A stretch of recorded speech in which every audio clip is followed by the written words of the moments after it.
Well, good morning, my dear friends. It's about 10 o'clock here on my porch. The sun is just starting to warm things up and the birds are singing their sweet morning songs. I've got my coffee, and I thought it would be a perfect time to sit with you and share a story. This one is a true story, a heavy one, but it's filled with lessons about love, kindness, and the danger that can come from helping just a little too much. This story is about a gentleman named Mr. Harlan. He was a truly good man, humble and kind, with a heart as big as the sky.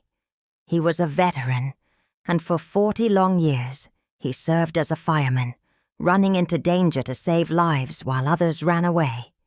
He was a hero in the truest sense of the word. After a divorce later in life, all he wanted was a little peace and quiet. He bought himself a lovely little home, a peaceful sanctuary where he could enjoy his retirement, tend to his garden, and just rest. But peace, as we know, can sometimes be a fleeting thing. One day, his son Edward showed up on his doorstep. Now Edward was a troubled soul. He'd been down a rough path, struggling with addiction, and making one poor choice after another. But Mr. Harlan, being the father he was, saw his son standing there, looking for help, and his heart was filled with mercy. He believed in second chances, in redemption. He opened his door and his heart, hoping this time would be different. He wanted to give his boy another chance to get his life right. At first, things really did seem to be looking up. Edward seemed committed to turning a new leaf. He helped around the house. He was respectful. And for a little while, it felt like the son Mr. Harlan remembered from long ago was back. The father's heart was full of hope. But old habits, they die hard. Slowly but surely, the laziness crept back in. The excuses started piling up. Edward would sleep late, avoid chores, and spend his days doing nothing productive. Mr. Harlan's hope began to flicker, replaced by a familiar sense of worry. Then one afternoon, Edward came to his father, his face lit up with excitement. He announced he'd met a woman online, someone from a country far away. He told his father she was the one, that she loved him deeply and understood him like no one else ever had. He painted a picture of a beautiful future, a life of happiness and stability that was just within his grasp. All he needed, he said, was a little help to get there. Mr. Harlan looked at his son's hopeful face, and his own heart ached for his son's happiness. He thought, maybe this is it. Maybe this woman is the key to Edward finally finding his way, to building a life for himself. So, with a prayer in his heart, he dug into his life's savings, the money he'd so carefully put away for his own old age, and gave it to his son. He gave him enough to travel overseas, to meet this woman, and to get married. Edward took the money and left. He went abroad, he got married, and soon after he and his new wife welcomed a baby into the world. It seemed for a moment like a fairy tale come true. But the requests for money didn't stop. In fact, they grew. First it was money for his wife, then for the baby, then for her family, who he said were struggling. Then came the rent, the bills, the unexpected expenses that never seemed to end. Month after month Edward would call, his voice full of urgency, and month after month Mr. Harlan would send what he could. He was bleeding his savings dry, the nest egg he'd worked his entire life for, dwindling with each transfer.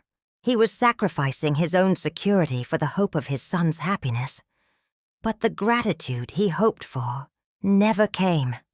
The calls were always about needing more. Finally, the day came when the money ran out. Edward returned home, but he wasn't the happy new husband and father Mr. Harlan had imagined. He was broke, angry, and bitter. He stormed into the house, his sense of entitlement casting a dark shadow over the peaceful home. One afternoon, he sat his father down at the kitchen table. He had some papers with him. He tried to convince Mr. Harlan to sign the house over to him. "It would just make things easier, Dad," he'd said, trying to make it sound like a practical solution. He claimed it would help him secure his family's future. But Mr. Harlan, though his heart was broken, finally saw the situation for what it was. He looked at his son, his voice soft but firm, and said, "I owe you love, son. Not my house." Edward exploded. He yelled. He accused. He said things a son should never say to a father. He stormed out of the house, leaving his father sitting alone at the table, the unsigned papers a stark reminder of how far his son had fallen.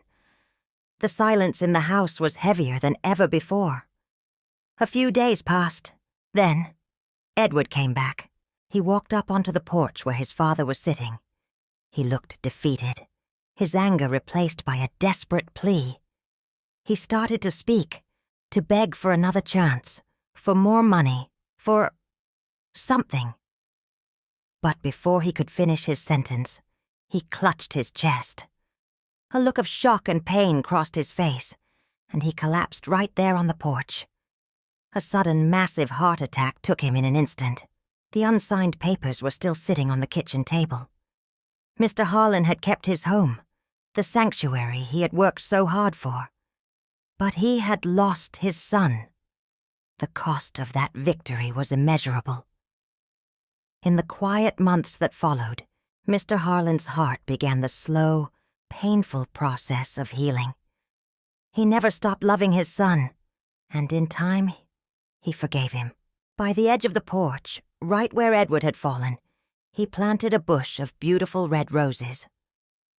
Sometimes his other children would find him out there, tending to them, and they would hear him whisper, "These are for my boy, the one I tried to save." Peace did eventually return to that little house.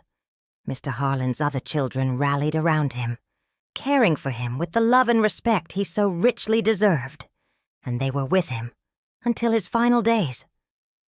You see, my dears, you can love someone with every fiber of your being, but that love must be guided by wisdom, because love without wisdom can enable, and it can destroy. But love with wisdom sets boundaries. It knows when to help and when to let go, and it's that kind of love that truly has the power to heal. This is Mama Ruth's Stories. May your heart be full of peace today. If you enjoyed our time together, please consider subscribing for another true life story. Thank you for listening.